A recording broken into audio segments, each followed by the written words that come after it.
예수님께서는요 70명의 제자들을 둘씩 짝을 지어서 전도여행을 보내셨습니다. 그리고 그들이 전도여행을 무사히 마친 후에 예수님께 돌아와서 전도여행 보고를 하고 있습니다. 주의 이름으로 행하니까 귀신들도 우리에게 항복을 합니다. 사탄이 하늘로부터 번개같이 떨어지는 것을 보았습니다. 이렇게 전도 보고를 하는 것입니다. 제가 이런 말씀을 드리는 것은 저도 이번 파나마 축구선교회 4박 5일 동안 제가 짧은 시간이었지만 우리 곽희윤 목사님과 함께, 그리고 돌아올 때는 오늘 기도하신 백문기 장로님과 같이 돌아오게 되었는데, 제가 이번 선교여행을 다녀왔기 때문에 먼저 말씀을 드리기 전에 우리 선교 보고를 드리는 것이 성경적일 것 같아서 제가 이렇게 말씀을 드립니다. 우리 파나마는요, 우리 작년 러시아 월드컵 때 32강 본선에 올라간 팀입니다. 올라가서 그때 축구에 관심을 갖고 있기는 하지만 그 나라는 축구보다도요 야구를 더 사랑하는 나라입니다. 여러분, 파나마라고 하면 떠오르는 야구 선수가 있습니다. 어떤 선수가 떠오르십니까? 네, 마리아노 리베라 선수가 있습니다. 대단하십니다. 네, 양키즈에서 구원 투수, 마무리 투수로 652 그 세이브를 대기록을 수립한 마리아노 리베라 선수입니다. 우리 담임 목사님께서 화요일날 집회 때 이 마리아노 선수에 대해서 언급을 하시니까요, 그 현지인들이요 환호성을 지르고 얼마나 좋아하든지, 저는 그 사람의 인기와 그리고 얼마나 파나마 사람들이 축구가 아니죠, 야구를 사랑하는지 제가 깨닫게 되었습니다. 여러분, 그런 나라에서 많은 어린이들이 모였다는 그 자체가 여러분들 기적이었습니다. 우리 3년 전에 콜롬비아에서, 쿠쿠타에서, 그리고 베네수엘라, 멕시코에서 3만 명, 4만 명의 어린이들이 모였습니다. 그것과 비교하면 이번 선교는 좀 초라해 보인다. 그걸 가지고 호들갑 떠느냐, 이렇게 말할 수도 있겠습니다만은, 숫자는 적지만 환경을 한번 비교해 보면 어마어마한 아이들이 몰려온 것입니다. 여러분, 축구 경기장의 그 환경이 얼마나 열악하던지요. 제가 세 번째 경기를 제가 보고 왔는데 그 경기장이 제일 열악한 경기장입니다. 남자 화장실에 변기가 3개 있는데요, 2개는 다 사람들이 뛰어갔습니다. 1개밖에 안 남았어요. 그러니까 돈이 될 만한 물건은 다 뛰어가서 가지고 가는 것입니다. 여러분, 그 경기장은 아마추어 경기장도 아니고요, 프로축구 경기장입니다. 그런 경기장에서 구단 역사상 어린아이들이 이렇게 모인 것은 처음이었다, 이렇게 또한 이야기를 들었습니다. 하나님은 우리가 계획했던 것보다 많은 영혼들을 주님께서 또한 보내주셨습니다. 또 일기도 주관하셔서 경기하는 날에는 주님께서 전에는 비가 내렸지만 경기가 딱 시작되면 하나님께서 비도 멈추어 주셨습니다. 이 모든 것은 하나님께 하신 줄 믿습니다.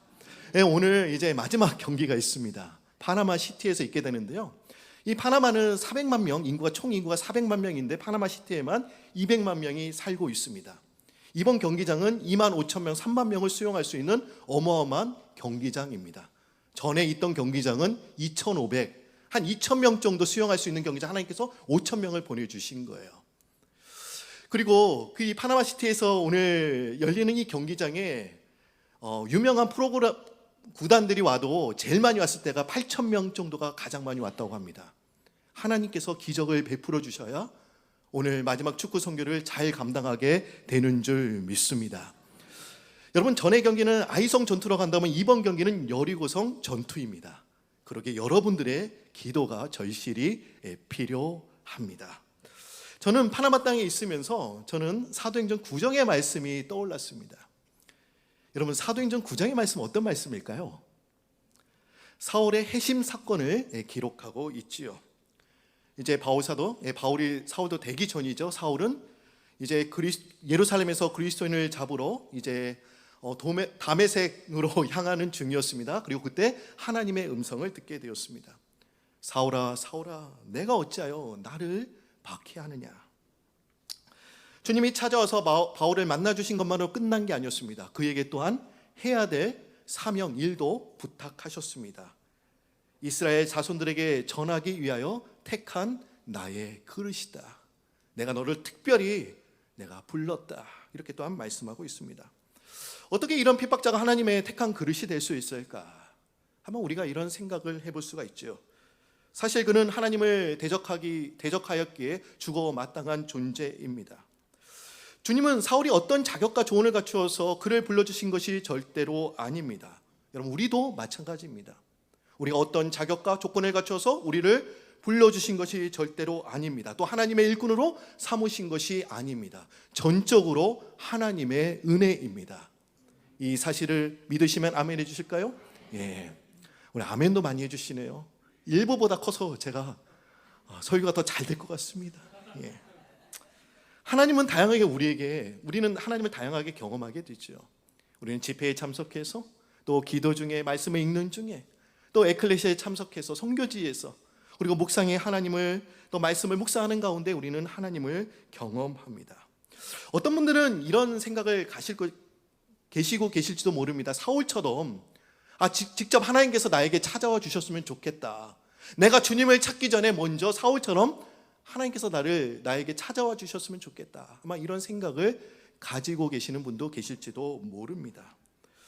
하지만 지금 사울이 이렇게 극적인 만남이 있었던 거, 하나님께서 찾아와 주신 것은 그가 하도 완악하니까, 고집이 세니까 어쩔 수 없이 하나님께서 직접 찾아와 주신 것입니다.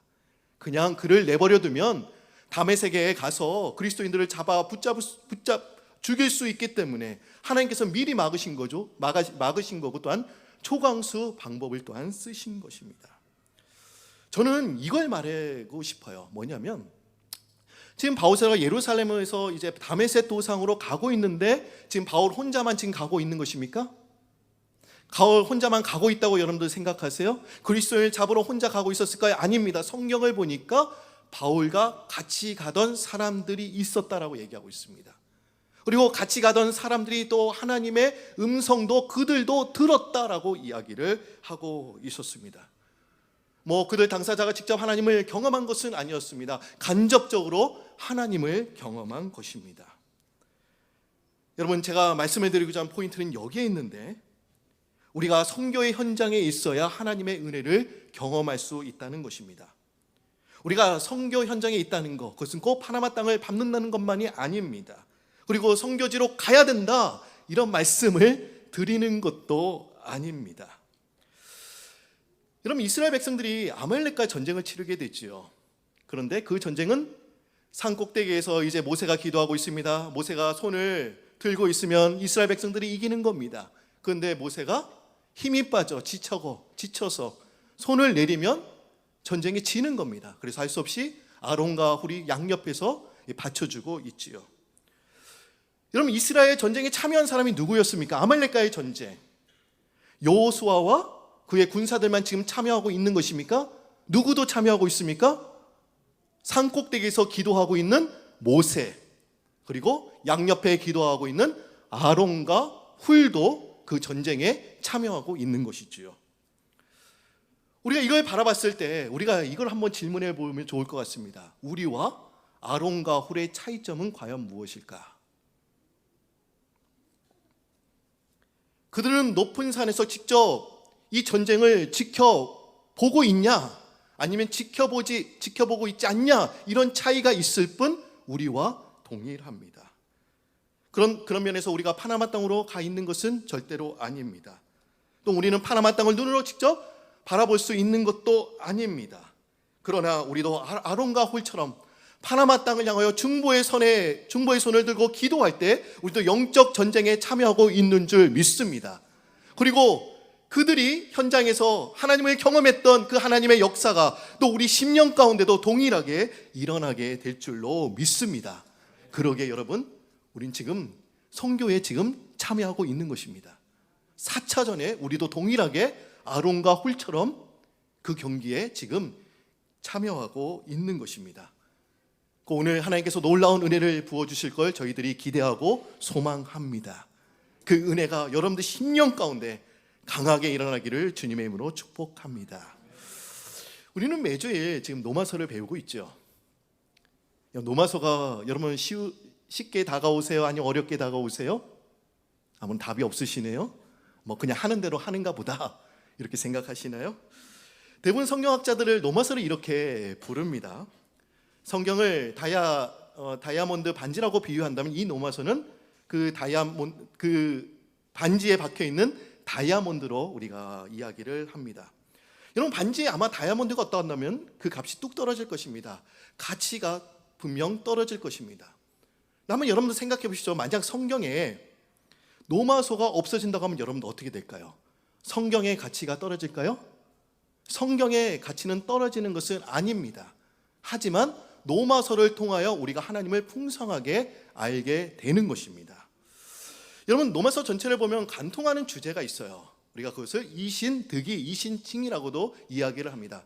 Justification by faith라고 우리가 보통 이야기를 하죠. 우리가 하나님을 믿을 때 하나님은 우리를 의롭다고 인정해 주십니다. 하나님께서 의롭다고 인정하신 사람은 우리는 뭐라고 부르냐? 의인이라고 우리는 부릅니다. 여러분, 의인이라는 말은요, 법정 용어예요. 법정에서 재판장이 피고에게 당신은 죄가 없습니다, 무죄라고 선언하는 것을 의미하지요. 비록 우리는 죄인이었습니다. 그러나 하나님께서는 우리를 향하여 의의 법정에서 우리를 의롭다고 하셨습니다. 내가 의롭다고 하신 것이 아니라 나는 죄인임에도 불구하고 하나님은 나를 의롭다고 선언하셨습니다. 그럼 예수님께서 우리를 의롭다고 선언하신 이유, 그 근거가 무엇이라고 생각하세요? 그것은 분명히 성경에서 이야기를 합니다. 우리가 하나님을 믿었기 때문에. 우리는 하나님을 믿었기 때문에 하나님께서 우리를 의인으로 칭하시고 불러주시는 줄 믿습니다. 근데 우리는요, 이 신득의 원리, 이 정도까지는 우리가 다 알고 있어요. 성서대학 기초반, 초급반에 들어가면 여러분들 이 내용을 우리가 공부하게 되지요. 그런데 우리는 기초적인 단계에서 다음 단계로 넘어가서 우리는 이런 질문을 할 수 있어야 됩니다.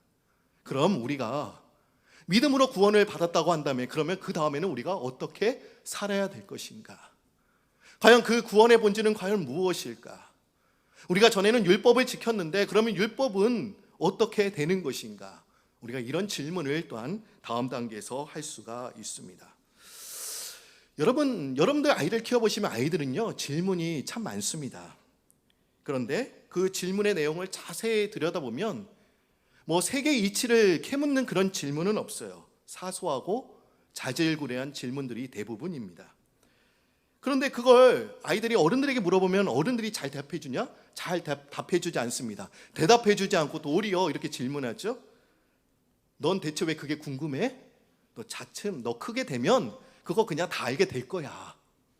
이런 이야기를 많이 합니다. 저도 어렸을 때 그랬어요. 궁금한 게 아버님께, 어머님께, 그 누나에게 물어보면 다 크게 되면 알게 되는 거야. 이렇게 말씀을 하셨거든요. 근데 제가 생각해 보니까 어른들이 답을 몰라서 그런 것이 아닐까. 제가 그런 생각을 좀 해봤습니다. 그런데 이제는 우리가 누군가에게 답을 해줘야 하는 처지가 되었습니다.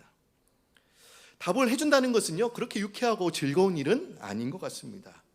가끔 누군가의 질문에 답을 할 때마다 저는 이런 생각을 하게 됩니다. 정말 내가 말하고 있는 것이 정말 맞는 말일까? 다른 답이 있는 것은 아닐까? 지금 답을 하면서도 질문을 하고 있는 셈입니다. 어느 작가분이 이런 얘기를 했습니다. 좋은 책이 어떤 책이냐? 우리에게 주는 것은 대답이 아니다, 질문이다. 이렇게 이야기를 했습니다. 좋지 않는 책은 간단하고도 명확한 답을 제시하지만 좋은 책은 늘 애둘러가고 머물러가면서 머뭇거리다가 결국 긴 꼬리를 가진 질문을 남긴다는 것입니다. 그러게 제가 여러분들에게 말씀드리고 싶은 것은 질문이라는 것은 너무나 중요한 것 같습니다. 왜 그럴까요? 내가 묻는 만큼만 내가 이해할 수 있기 때문입니다. 그렇기 때문에 우리가 제대로 답하기 위해서는 또한 제대로 질문하는 것이 또한 필요합니다. 여러분들이 신앙생활하면서 이런 자세를 좀 견지했으면 좋겠습니다. 여러분들 삶을 향하여 내가 가고 있는 길이 과연 옳은 길인가?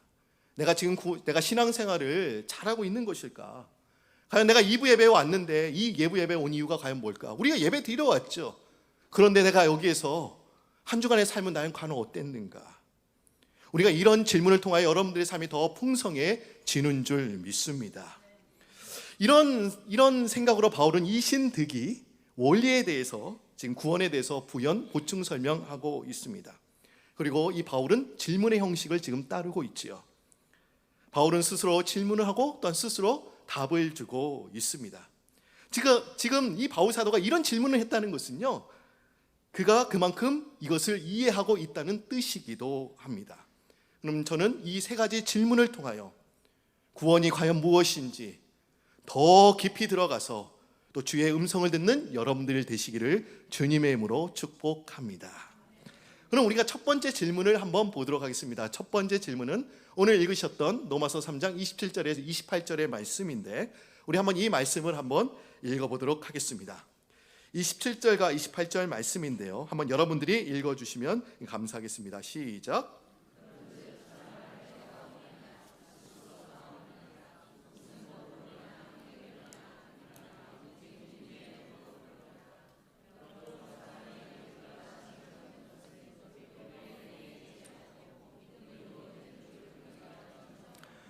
여러분 28절을 보면 이렇게 나와 있습니다. 사람이 의롭다 하심 얻은 것은 율법의 행위에 있지 않고 믿음으로 되는 줄 우리가 아노라, 인정한다, 이렇게 말하고 있습니다.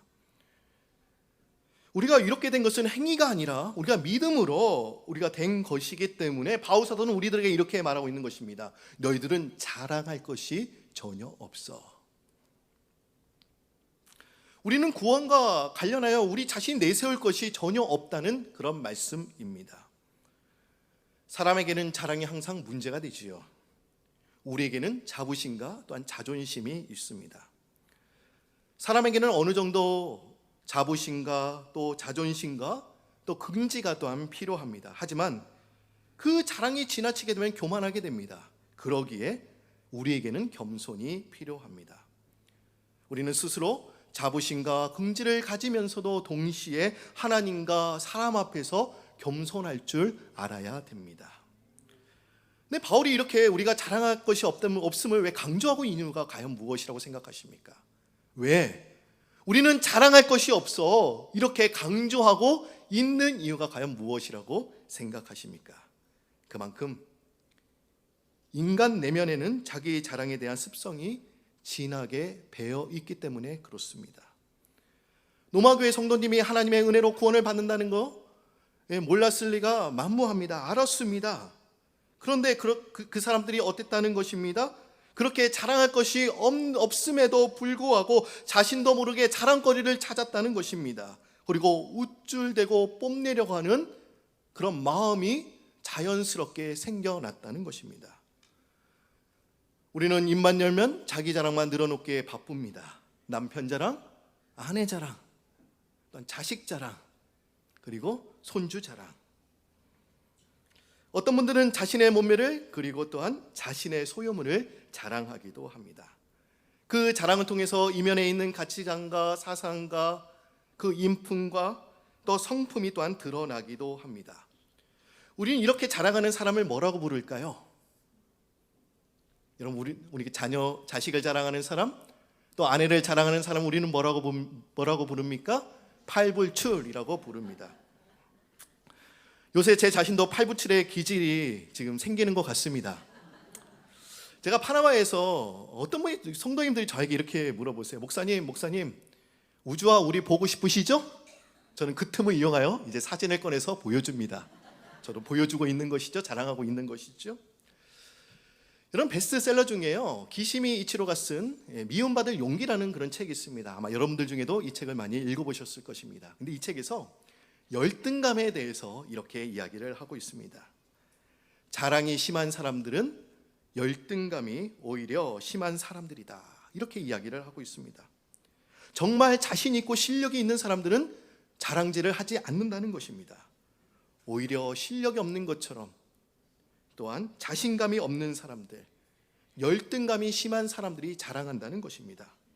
자신이 우월하는 것을 과시해야, 그렇게 하지 않으면 어떤 누구도 나를 인정해 주지 않기 때문에 자랑을 하는 것이죠. 참 일리가 있는 말입니다. 근데 바울 사도는 우리들에게 이렇게 이야기를 하고 있습니다. 우리는 예수의 십자가 외에는 자랑할 것이 없다, 또한 이렇게 이야기를 하고 있습니다. 그래도 너희들이 뭔가 부득불 자랑한다면 너희 약한 것을 자랑해라, 또한 이렇게 말씀하고 있습니다. 여러분, 왜 우리가 파나마 땅에서 거기 먼 데까지 가서, 가는 시간은 6시간이지만 저 오늘 곽규현 목사님과 올 때는 우리 백문기 장로님하고 왔는데, 여러분 갈 때만요 12시간이 걸렸습니다. 원스톱인데. 와, 근데 너 힘들더라고요. 쉽지는 않더라고요. 제가 그걸 보면서 와, 우리 원로 목사님, 담임 목사님 대단하시다. 제가 그런 마음을 느낄 수가 있었습니다. 여러분, 우리가 왜 파나마 땅에 가서 왜 축구 선교를 하는 것입니까? 그 이유가 있습니다. 예수님을 자랑하기 위해서, 십자가를 자랑하기 위해서, 우리가 구원이라는 선물을 받았는데 그 선물을 그들에게 주기 위해서 우리가 그 땅으로 간 줄로 믿습니다. 우리가 예수 그리스도를 믿기만 하면 우리가 구원이라는 선물을 다 받게 됩니다. 파나마 땅에 있는 그 어린 영혼들도 구원이라는 선물을 다 받을 수 있도록 또 여러분들이 계속 기도해 주시기를 바랍니다. 우리가 한마디의 자랑을 하더라도요, 그 본질과 동기, 목적과 또 방법에 있어서는 세상 사람들과는 우리가 좀 달라야 됩니다. 세상 사람들은 오직 자기 자신을 위해서 자랑하기만 급급합니다. 그러나 그리스도인들은 그리스도를 위해서 또 이웃을 위해 또 자랑해야 합니다. 여러분, 진정한 이 자랑과 칭찬은요, 그렇습니다. 자기 입에서 나오는 것이 아닙니다. 이웃과 예수님의 입으로부터 이제 나와야 되는 것이죠.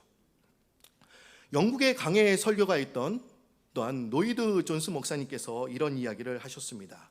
자랑은 앞문에서 몰아내면 뒷문으로 이제 들어온다, 이런 말씀을 하셨습니다. 우리 인간은 자기 자랑에 대한 습성이 진하게 배어 있기 때문에 어떤 경우에도 자랑의 우리 의식 속에 자리 잡지 않도록 우리가 깨어 있어야 됨을 지금 말해주고 있는 것입니다. 내가 의로워서 의로인이 된 것이 절대로 아닙니다. 내가 예수 그리스도를 믿음으로 내가 의인을 된 것을 우리는 알 때 우리는 결코 자랑할 수가 없습니다. 우리가 빛에서 멀리 있게 되면 우리의 그림자가 작아지게 됩니다. 근데 우리가 빛에 가까이 가게 되면 어떻습니까? 우리의 그림자가 커지게 됩니다. 마찬가지입니다. 우리가 하나님께로 가까이 가면 갈수록 우리의 어두운 그 그림자가 커질 것입니다. 그리고 나의 죄성이 낱낱이 드러날 것입니다. 그러게 우리는 겸손해질 수밖에 없는 것입니다. 내가 의로워져서 하나님께서 내가 이루어진 것이 아니라 예수 그리스도를 믿음으로 우리는 위로해졌다는 사실을 알고 우리는 주님 앞에서 자랑할 것이 없음을 우리가 깨닫고 겸손해지시는 여러분들이 되시기를 바랍니다.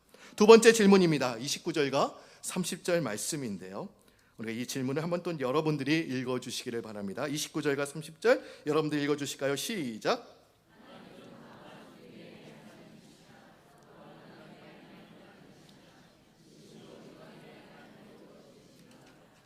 예.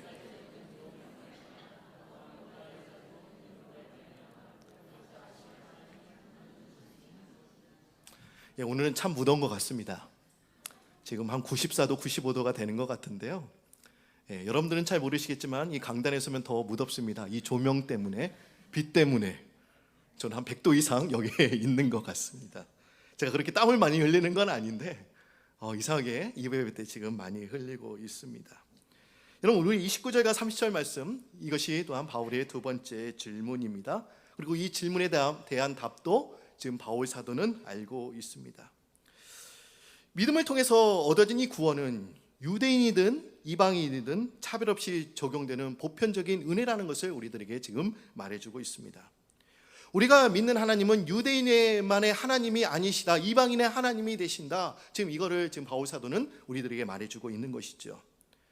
하나님은 이스라엘 민족을 선택하셨습니다. 그리고 모든 민족이 그 선택된 이스라엘 민족으로 통해서 복을 또한 받고 하나님의 백성이 되게 하시려는 뜻을 하나님께서는 갖고 계셨습니다. 하지만 사람들은, 유대인들은 이것을 뭘로 생각했냐? 차별이라고 생각했습니다. 너희들, 하나님께서 우리를 너무나 사랑하셔서 우리가 먼저 우리를 택하신 거야, 이렇게만 생각하고 있었다는 것이죠. 구약시대 유대인들은 자신들만이 선택된 민족이었고 또 이방인들은 버려진 그런 사람들이다, 지옥의 땔감이면 족한 존재들이다, 이런 생각을 갖고 있었습니다. 이런 편견을 가진 유대인들에게, 또한 이런 편견을 가진 우리들에게 지금 바울 사도는 얘기하고 있는 것이죠. 우리가 믿음으로 구원받은 것은 동일하다라는 것을 지금 말해주고 있습니다. 구원을 받는 데 있어서는 우리가 이방인과는 차이가 없습니다. 오히려 이방인보다 먼저 우리는 성경을 알았습니다. 그리고 하나님을 알았기 때문에 우리는 이것을 먼저 전할 책임이 있다는 것을 우리들에게 말해주고 있는 것입니다. 그렇다고 한다면 신앙에 있어서도 마찬가지입니다. 먼저 믿은 자와 나중에 믿는 자의 차이가 있을까요? 아닙니다. 차이가 없습니다. 다 동일합니다. 신앙에 대해서 많은 지식을 가졌다거나 신앙의 연륜이 또한 가졌다고 해서 이것으로 인해서 내가 의인이 된다거나 거룩하게 되었다는 것이 절대로 아님을 우리들에게 말해주고 있습니다.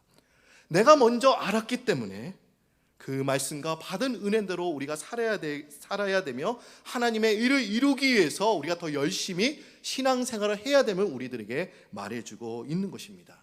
그러니까 우리가 해야 될 책임과 사명이 더 크다라는 것을 지금 우리들에게 말해주고 있는 것이죠.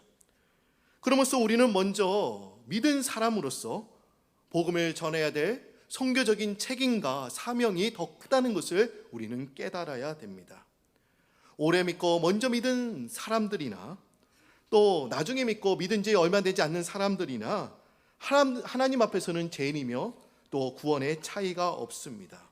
오히려 먼저 믿은 사람이 또 책임과 그 사명이 더 큰 줄 믿습니다. 지금 세상에는 아직 주님을 알지 못한 사람들이 있습니다. 그들이 구원받았을 때, 믿었을 때 그 구원은 우리와 동일합니다. 그런데 차이가 있다고 한다면 우리는 더 먼저 믿었기 때문에 그 책임감이 더 막중하다는 것을 지금 우리들에게 말해주고 있는 것이죠.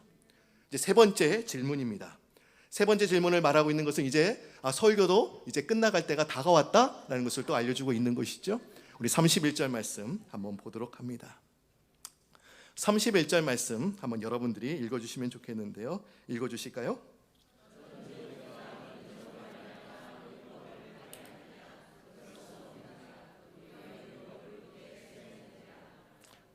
예, 31절 말씀 제가 다시 한번 읽습니다.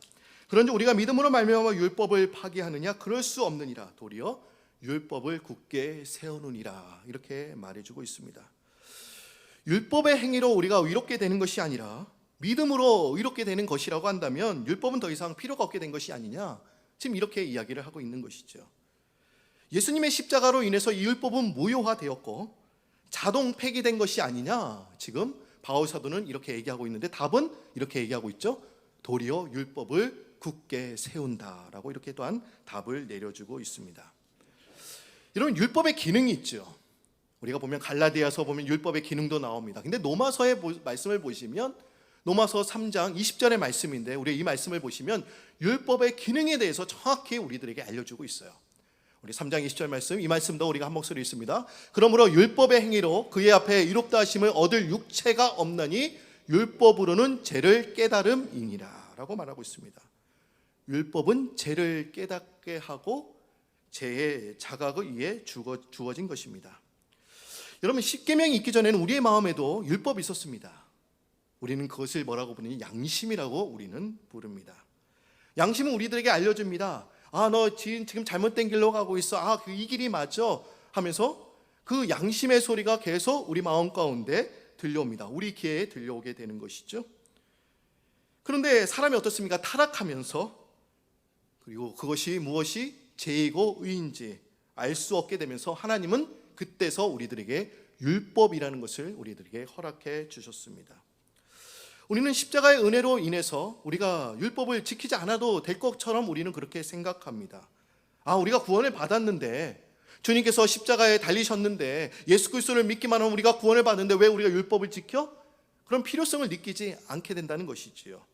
그러나 바울 사도는 우리들에게 이렇게 이야기를 합니다. 율법은 죄를 깨닫게 해준다. 여러분, 이것은 너무나 중요합니다. 왜 그럴까요? 우리가 구원론에 있어서 너무나 중요한 말씀인데 그렇습니다. 우리가 율법을 통해서 우리는 우리의 죄를 알게 되죠. 죄를 알게 되면서 우리의 나약함과 죄성과 무능력함을 이제 깨달으면서 하나님의 은혜를 더욱더 구하게 된다는 그런 말씀입니다. 자신의 나약함과 무능력함을 인정하지 않으면 우리는 그렇습니다. 하나님께 절대로 가까이 갈 수 없습니다. 자신의 행위로 구원을 받으려고 노력한다는 그런 말씀입니다. 여러분, 율법은 그렇습니다. 하나의 거울과 MRI와 같습니다. 거울은 어떻습니까? 얼굴에 묻은 것은 없는지, 머리는 이렇게 뻗어 있지는 않는지 그것을 보여주죠. 또 MRI를 통해서 우리의 질병이 어디 있는지 또 병이 있는지 그것을 정확하게 또한 알려줍니다. 그렇다고 해서 우리가 이 MRI나 이 거울이 나를 깨끗하게 해주는 것은 절대로 아닙니다. 그리고 나의 아픈 것을 치료해 주는 것도 절대로 아닙니다. 이 율법이라는 것은 나의 잘못과 죄악을 또한 알려주는 것이지, 율법을 다 잘 지킨다고 해서 우리가 구원을 받는 것은 절대로 아닙니다. 우리의 죄악을 알려줍니다. 우리의 죄악을 통해서 우리의 연약함이 드러나는 것입니다. 연약함이 드러남으로써 통해서 우리는 더욱더 하나님의 은혜를 전적으로 구하며 또 십자가 앞으로 더 가까이 나가게 되는 것입니다. 여러분, 이 사실을 믿으시면 아멘 해주실까요? 예, 그렇습니다. 우리는 이 율법이라는 것은 우리의 죄악을 알려주는 거예요.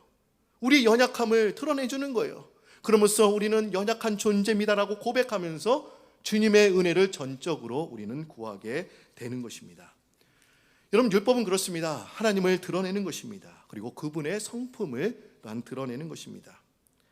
율법은 하나님의 성품이 어떠하며 그분의 뜻이 무엇인지를 정확하게 가르쳐주는 그런 법입니다. 구약시대는 그렇습니다. 구원을 우리가 받기 전에는 구원을 위해서 율법을 지켰다고 한다면 예수님께서 오신 이후에는 나를 구원하신 그 하나님의 은혜에 감사해서 또 이를 율법을 잘 지켜야 하나님께서 기뻐하시기 때문에 우리가 그 율법을 지켜나가는 줄 믿습니다.